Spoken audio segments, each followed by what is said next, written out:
we waste so much energy. So like learning how to shorten that time span so we can make decisions quicker, like this is how you work smarter, not harder, because you're actually really intentional of what you're using your energy on. We waste so much time and energy on things that don't actually matter and don't actually move our business forward.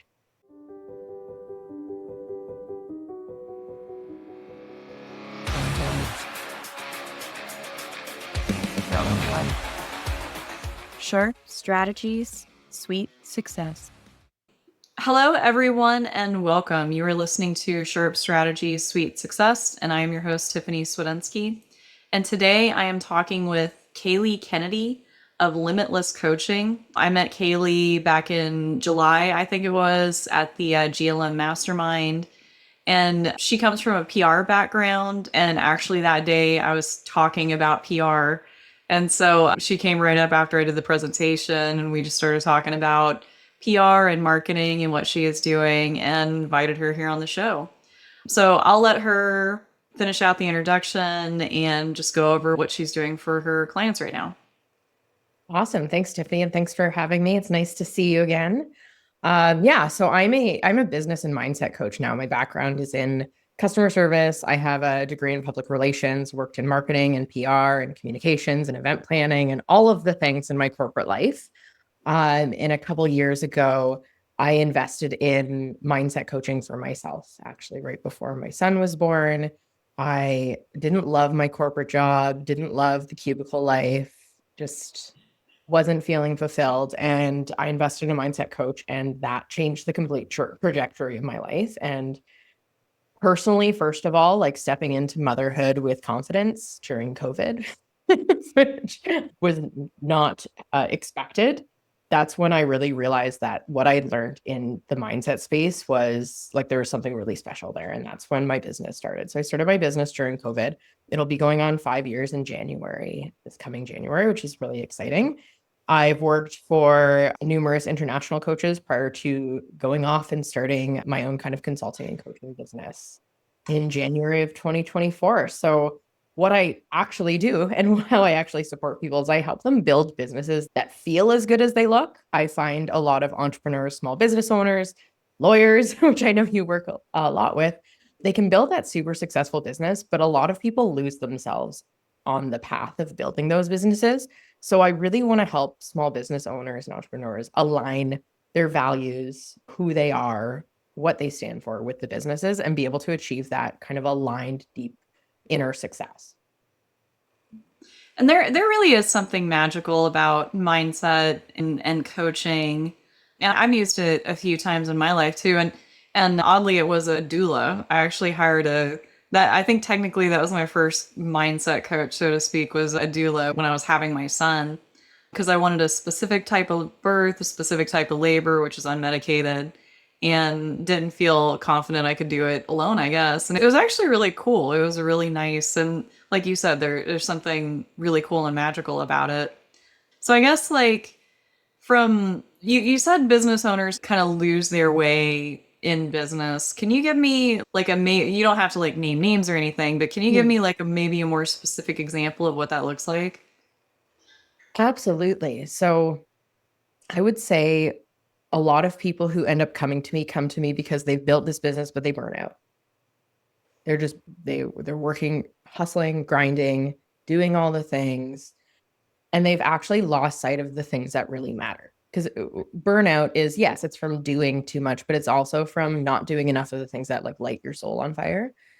And I find, especially here in North America, and I'm up in Canada, but I think we are very much like North America work culture is the hustle, the grind, the just go, go, go, busy, busy. And in the busyness of life, we sometimes forget our purpose of why it is that we're actually doing the things that we do. So I've had clients who are just burnt out, who like they want to basically like burn their business down. They're like, I'm done. Like, I can't do this anymore.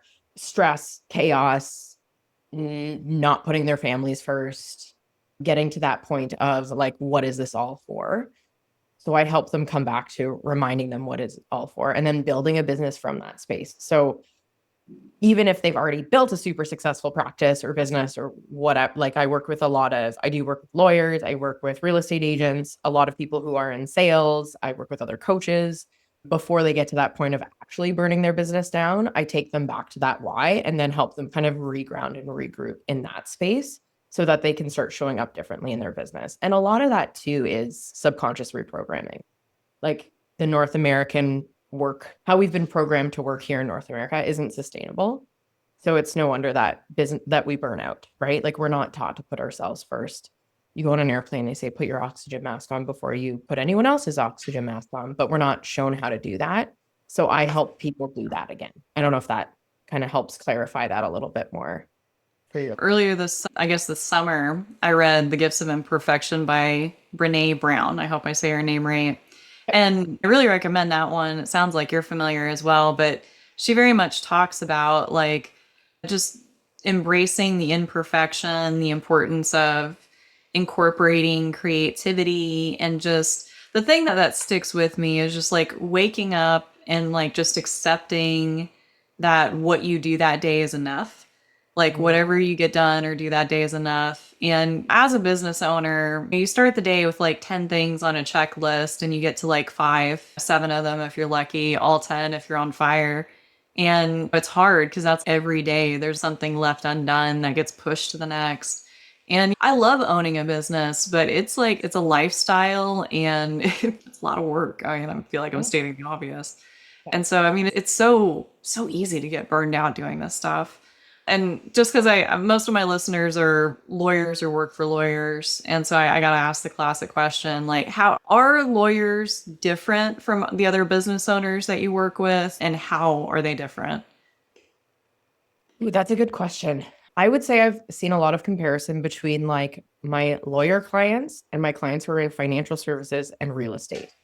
I can see a lot of similarities in the drive and just how those kind of people in those industries kind of show up.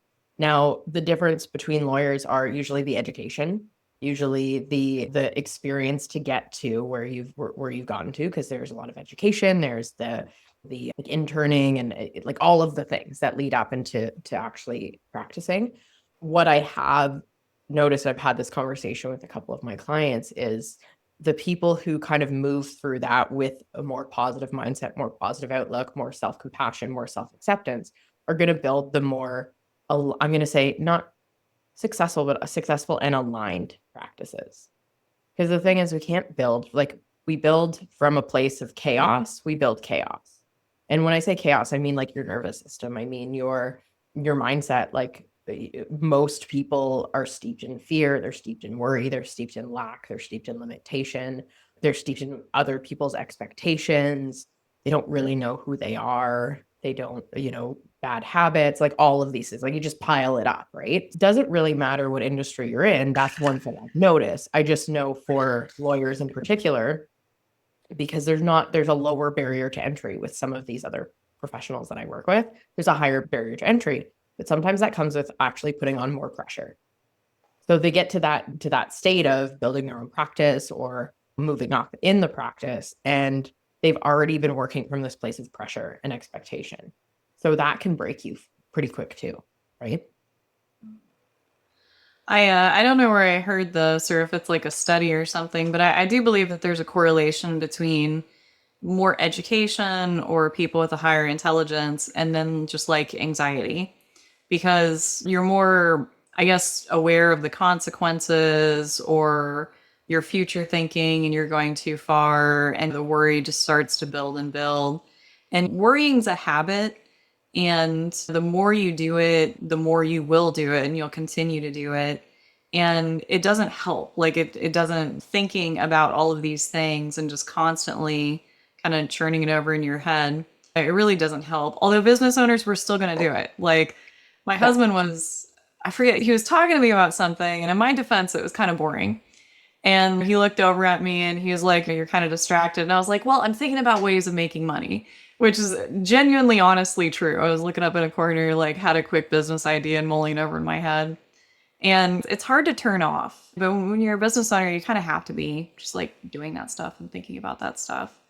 I think it's interesting that you compared lawyers to real estate agents. I'm sure a lot of them don't think about it like that, but it is very much like a hustle lifestyle when you're trying to get new clients.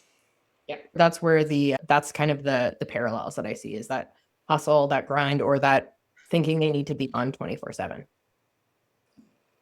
Yeah. And that's also like that's what the industry tells you. So then you accept that idea. Like it's funny when you mention anxiety, what I have learned in my own experience of releasing a ton, like I used to be a very anxious person, is anxiety really happens when you let the outside world in. And we don't know how to not let the outside world in. So when I like talk about the mindset work that I do is I help people build up that control. So their self-control so that you can stop letting so much of the outside world in. Because we let the things around us control us. Like one of my favorite examples is you're driving to work in the morning or whatever, and something happens that pisses you off. It happens in 5 seconds and you let that 5 seconds ruin your whole day. Because the same thing could happen to me and I'll just brush it off. But it's a choice. And we keep making these choices to let the outside world in.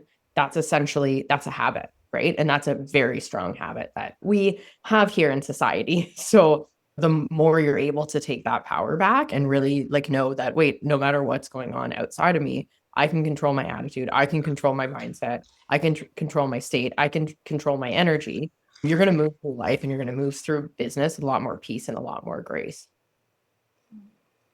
And it's when you think about it, when we're in school, we are basically always comparing ourselves to each other. And maybe they changed it. I'm thinking back when I was in school, but there's competitions over who got the better grades or who made a team or who didn't make a team, who was and being a kid's hard and it's very much like sizing yourself up to everyone else. In a lot of ways, like school is like oriented to do just that, the competition. But then when you get into the business or real world or whatever you want to call it, you basically have to, like you mentioned, like deprogramming a little bit, like deprogram yourself from that kind of routine because life isn't like it is in school. You're not, it doesn't matter like who gets the best grades or who's on the team or whatever.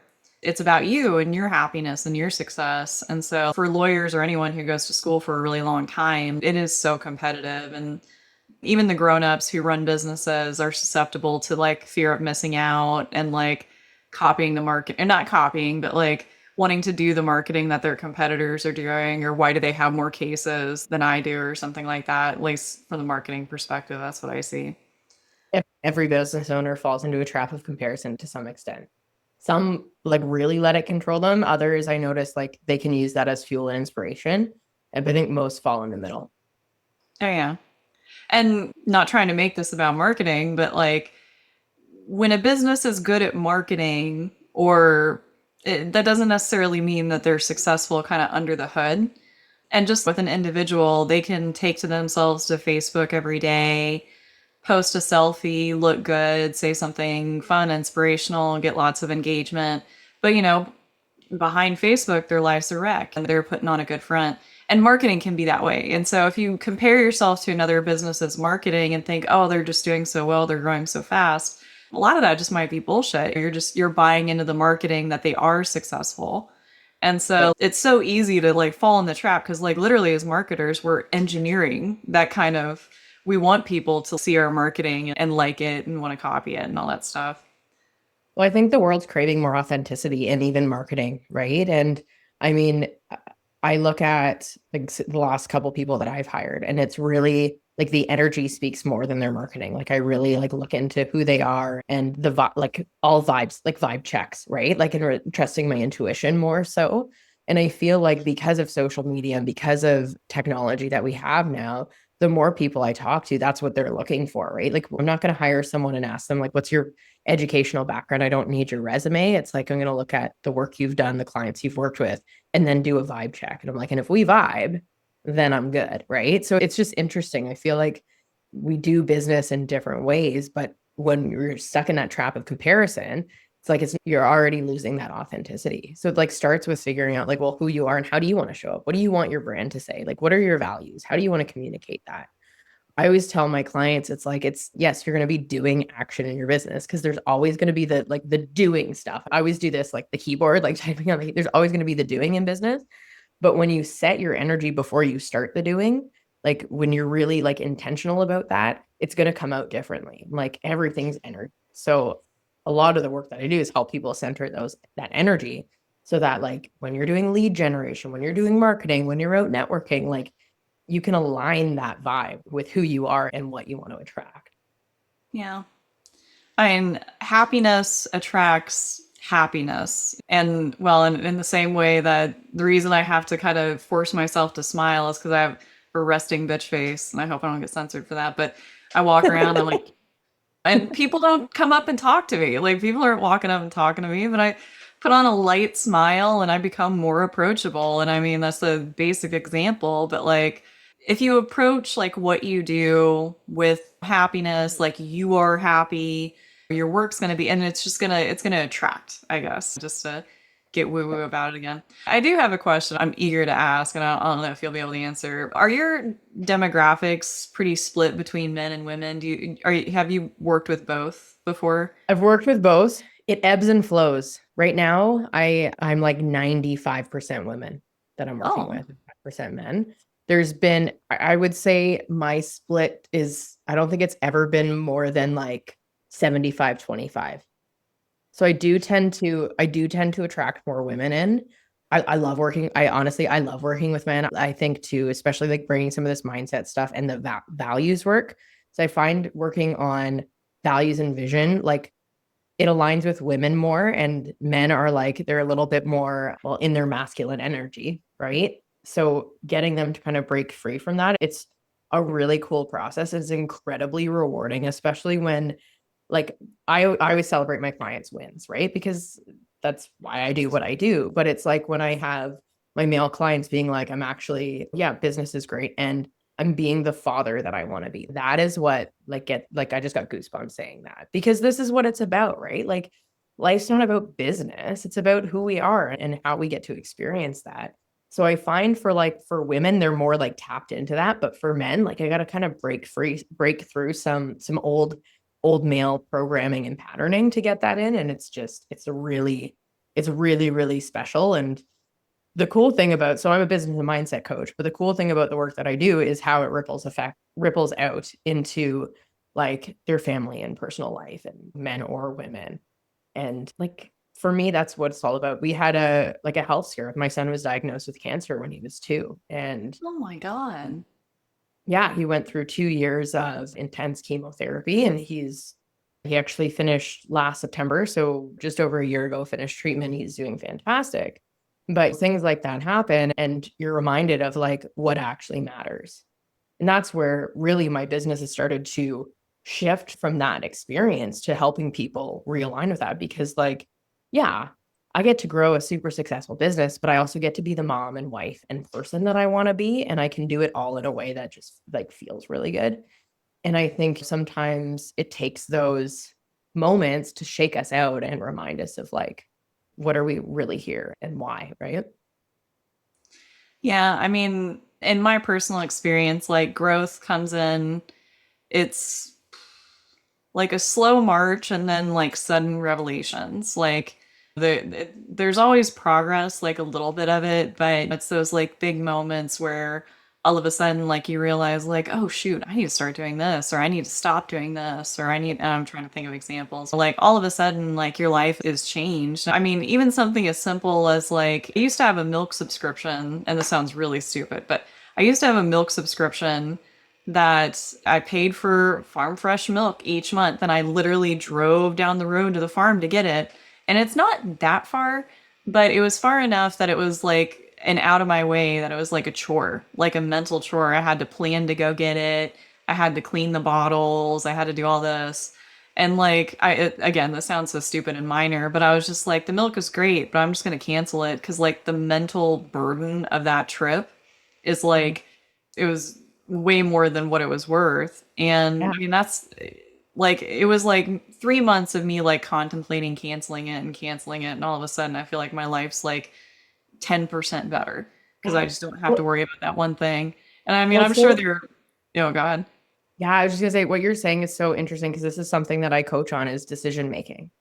Because like it's and this is your example is actually perfect because what I find, especially with business owners, is like there's decisions that it's like, oh yeah, these are the pros and cons list, right? But so we sit in a state of indecision. So like I think you said it took you 3 months to actually cancel that. And yeah, life's 10% better. But think of in that 3 month period of time, like how much energy you gave to the milk. Like, even before you were actually going to pick up the milk, you were probably thinking about having to pick up, you're dreading, like the amount of energy that we spend in this state of indecision, which is actually in between the two decisions, like the decision to do it and then actually doing it, actually canceling it, we waste so much energy.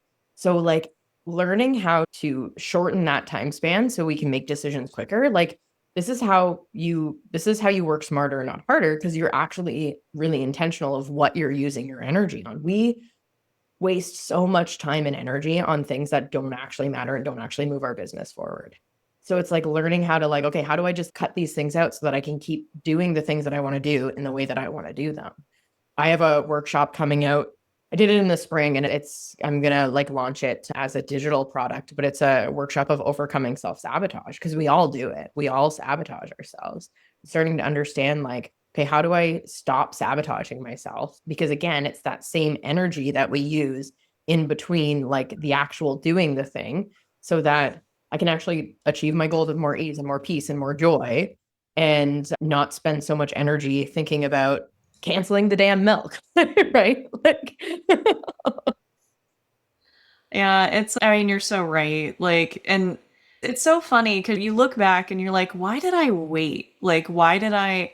But like, the human mind is so interesting. Like, I mean, stating the obvious, but there are just like so many layers of things sometimes like keeping us from like just doing it or just taking the risk or making the decision. And sometimes it's easy, sometimes it's like canceling a milk subscription, right?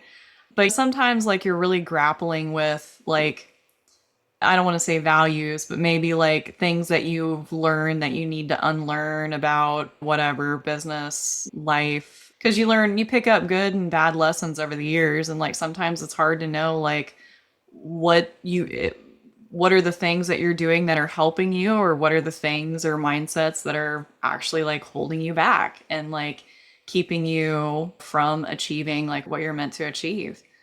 yeah, they I, say like 92% of our behavior comes from our subconscious mind too. And it's yeah. all like, so, we have default settings, we have just this habitual way of being. And sometimes we'll be like, I don't know why I'm like that. And it's all ideas that are essentially like programmed into our subconscious mind. So the mind is so interesting because it's subconscious, it's unconscious. Like we don't know what's in there. So most of the time we're walking around like not even really truly understanding ourselves or why we do the things that we do, which I find like so fascinating. Yeah, that is really interesting to think about because I mean, I feel like I know myself, but also like, and I call it autopilot, but I have those like autopilot moments where it's just like, what am I doing? Like, Mhm. and I mean, for me, like, mercifully, it's not as I've gotten older, like fewer kind of autopilot moments, I guess. But like, I guess it's true. Like, a lot of like, you don't really we don't really know ourselves. And a lot of things that we do are driven by emotions, stimuli, hormones, Past experiences, past, expectations, like yeah. trauma. Yeah, trauma. I was thinking the other day because I was contemplating like why it's so hard to like reach out for me, like I'm talking about me, so Mhm. hard for me to reach out and do networking, like just to Mhm. show up and say like, "Hey, how are you?" and just show up in somebody's life. And I was thinking about it. I had a really long like car ride the other day, and I was like, I think it's probably related to like when I was a kid, I invited myself over to a friend's house and I got really scolded for it. And Mhm. like I never quite forgot that. And like to this day, like I still feel like weird about Yeah. like inserting myself. And I mean, honestly, it's probably good advice. Like you really shouldn't invite yourself over. But because an adult came down on me as like, that's something you should never do. Like it just kind of like we've been Yeah. talking about programming, program me not to be like that or to try not to do stuff like that. Just And essentially that one experience went right into your subconscious mind. yeah. So like so many things come from that. I use the same when I first started my own business because like I'm in business, I'm in sales, right? I need to sell, I need to reach out, do all of these things. It was COVID. So you're in people's DMs. Like that's how you had to grow a business then. There was no networking.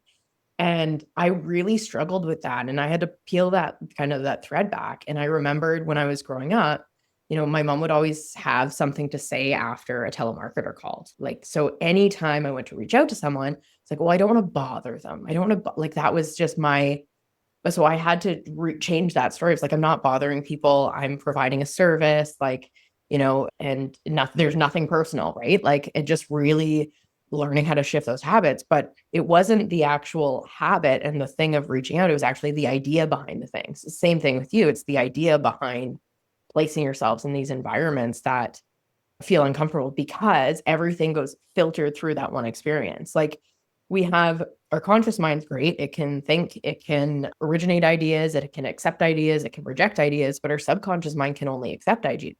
So those experiences end up getting accepted into our subconscious mind as like an idea, belief, behavior, or paradigm, as I call them. And then everything else gets filtered through. So we start to think new thoughts or start to, I'm going to go out and network and build my business. Well, that idea then gets filtered through that experience in your subconscious mind. You talk yourself out of it. Oh. Okay. And well, just to reference marketing, because that's where my mind's at a lot of times. I feel like specifically attorneys like have this, maybe it's just most business owners have this allergy to promoting themselves, right? Mm-hmm. And it takes a lot of audacity to like put yourself out there and say like, you're great, come give me money. Like it does take like a lot of courage and a lot of audacity. And I think lawyers have been taught specifically not to do that, but to stay humble, do good work and the cases will come, that all that good stuff. And you have to learn like when the advice you got was good advice or bad advice. And when it comes to marketing and growing a business, like that's just something like you kind of have to get past is like, yeah, I'm putting myself out there. I'm promoting myself. I feel that way about Facebook sometimes. Like I see, and maybe it's because I judge other people. That's my problem. But somebody posts a selfie on Facebook and I'm just like, ugh. But now like it's so hard for me to post selfies on social media. I feel terrible when I do it. And it's just something I got to get past. And it's because I'm a millennial. Like I'm not sure if you are too, but like posting like photos and taking selfies. Like I remember a time when that was like a faux pas. Like you didn't want to get caught doing that, but now it's completely different. Yeah. Yeah. Yeah. Absolutely. Yeah. All right. Well, we're coming up kind of close to the end of our time. Just got two more questions we're going to go through. So first, we went through a lot, and I really appreciate. I mean, I usually talk to marketers, so this is very different and very intriguing, although I don't feel like that's a good word. But I like that. I'll have a lot to think about later, basically. But is there anything that we didn't go over that you wanted to talk about on this podcast? Yeah, talking about like the subconscious mind and how we see ourselves, right? Because we like form judgments and things for how we see ourselves. So we actually have like a self-image and a self-perception that we hold in our subconscious mind. And this is across the board. Like it doesn't matter how much education you have, like it doesn't matter what work you do, you have this subconscious image. And the truth is you can't actually outperform that image that you hold. So this is where like until you start changing that image, this is why people are afraid to be visible. This is why people are afraid to be seen. This is why people are they're afraid to show up confidently because they actually think they're going to be cocky because that's the judgment. Like, so it's all of these things. So once you start to change your subconscious imaging that you hold of yourself, and I'm not talking about like how you like look in the mirror, like I'm literally talking about how you think, how you feel, how you move, that's when things start to shift. So it's like it's so much deeper than just doing the work to build your business. It's actually like becoming the person who has that alignment and that confidence to do the work and show up in like an authentic way. And yeah, I just thought that was something to touch on and maybe some more food for thought for you and your listeners today too. Well, and I really liked what you said about the subconscious can only receive. Like, I don't know if I've heard that before, but I mean, that's honestly like I don't feel like I ever thought about it like that, and it's just so true. So, where do you want people to go look you up, learn more about you? Awesome. Yeah, I'm on all the socials, Instagram and LinkedIn for business. So I'm at the Kayleigh Kennedy on Instagram or just Kayleigh Kennedy on LinkedIn. My website is kayleighkennedy.com. I have like a bunch of different programs and things that I'm launching right now too for helping people reprogram their subconscious mind and just build a life that feels really good and achieving that success that's like inner and outer. So it's like we want both, and it's okay to want both. Well, if you want this kind of change like that we've talked about here on the show in your life, go look Kayleigh up, go visit her website. And if you're a guy, definitely go do it just so she can have more 50-50 split. I love it. But thank you so much for being on the show. Really loved having you on. And listeners, we'll talk to you guys next time. Bye. Thank you. Thank you. Yeah.